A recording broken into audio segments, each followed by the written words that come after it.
Hi నమస్తే welcome to Myra Media నేను మీ కేవీఆర్ వైసీపీ రాజ్యసభ సభ్యత్వానికి రాజీనామా చేసి టీడీపీలో చేరబోతున్నట్టు మోపిదేవి వెంకటరమణ అధికారికంగానే ప్రకటించారు. అయితే టీడీపీలో చేరడం ఆయన దాదాపు ఖాయమైపోయిన సందర్భంలో చంద్రబాబు ఆయనకి ఇచ్చే ప్రయారిటీ ఏంది, ప్రాధాన్యత ఏంది, ఎట్లా అకామిడేట్ చేస్తారు, ఎమ్మెల్సీ సీట్ ఇచ్చి మంత్రి పదవిని ఆఫర్ చేస్తారా ఏంది అన్నది రకరకాలుగా చర్చ జరుగుతుంది. అయితే మోపిదేవికి మళ్ళీ అవకాశం లేనట్టే, మొండి చేయి చూపిస్తున్నట్టే అని చెప్పి ఒక కథనం అనమాట.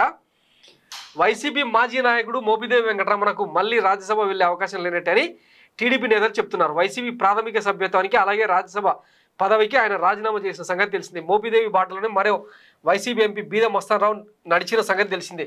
వీళ్ళిద్దరిలో బీద మస్తానరావు మాత్రమే తిరిగి రాజ్యసభ సభ్యుడిగా ఎన్నికవుతారని సమాచారం. ఈ మేరకు టీడీపీతో ఒప్పందం కుదుర్చుకునే రాజీనామా చేసినట్టు ప్రచారం జరుగుతుంది. పారిశ్రామికవేత్త అయిన బీద మస్తానరావు డబ్బుకు రాజ్యసభ సభ్యత్వాన్ని అమ్ముకునే పరిస్థితి లేదు, ఆయనదంతా పదవుల్ని కొనుక్కునే స్థాయి.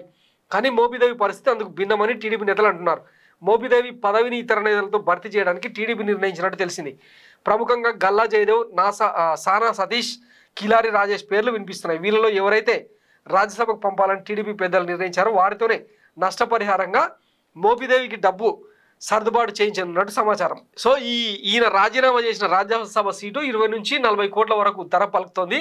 ఊరికే 2 ఏళ్ల రాజ్యసభ పదవీ కాలాన్ని వదులుకోరు కదా అని టీడీపీ నేతలు ప్రశ్నిస్తున్నారు. కూటమి అధికారంలోకి వచ్చిన నేపథ్యంలో రాజకీయ పరిణామాలు, మార్పులు చోటు చేసుకుంటున్నాయి. మున్ముందు ఇలాంటివి మరికొన్ని చూడాల్సి రావచ్చు అని చెప్పి వార్త. సో ఈయనను రాజ్యసభ సభ్యత్వానికి అయితే రాజీనామా చేయించారు. ఈయన ఉపరాష్ట్రపతి, రాజ్యసభ చైర్మన్కు నిన్న తన రాజీనామా పత్రాన్ని కూడా సమర్పించి వచ్చేశారు. అధికారికంగా కూడా ప్రకటించారు. కొన్ని ఎల్లో ఛానల్స్ కూడా ఆయన ఏమంటారు ఇంటర్వ్యూలు కూడా ఇచ్చారు. టీడీపీలో చేరడం ఖాయం అని చెప్పి చెప్తున్న నేపథ్యంలో మరి చంద్రబాబు ఆయన సేవల్ని ఎట్లా వినియోగించుకుంటారు, లేదంటే ఈయనను ఆయన ఎట్లా వాడేస్తారు, కరివేపాకులా తీసేస్తారు అన్నది రాబోయే రోజుల్లో తేలే అవకాశం ఉంది. జనరల్గా బయట జరుగుతున్న చర్చ ఏంటంటే ఎమ్మెల్సీ అవకాశం ఇచ్చి మంత్రివర్గంలోకి తీసుకునే అవకాశం ఉంది అన్నది జరుగుతున్న చర్చ. కానీ చంద్రబాబు అంత పెద్ద స్థాయిలో, అంటే జగన్ ఇచ్చిన నెత్తిన పెట్టుకున్నంత స్థాయిలో ఒక పార్టీ నుంచి వచ్చిన వ్యక్తులను తీసుకొచ్చి ఇట్లా చేస్తారా అన్నది ఆసక్తికరం. ఇప్పటికే దీని మీద పెద్ద ఎత్తున విమర్శలు కూడా టీడీపీ వర్గాల నుంచే వస్తూ ఉన్నాయన్నమాట. గౌతు శిరీష లాంటి వాళ్ళు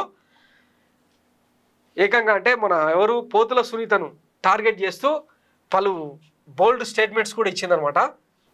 సో పోతుల సునీత లాంటి వాళ్ళ ఎంట్రీని గౌతు శిరీష లాంటి కీలక నేతలు విమర్శలు చేసిన సందర్భంలో మరి చంద్రబాబు గారు ఎట్లా కన్విన్స్ చేస్తారు, పార్టీ నేతలు చాలామంది మహిళా నేతలే ఈ వలసలను ప్రోత్సహించట్లేదు. మరి దీనికి టీడీపీ నేతలు, కూటమి నేతలు ఏం చెప్తారో చూద్దాం. Thanks for watching Myra Media. నేను మీ కేవీఆర్. Thank you.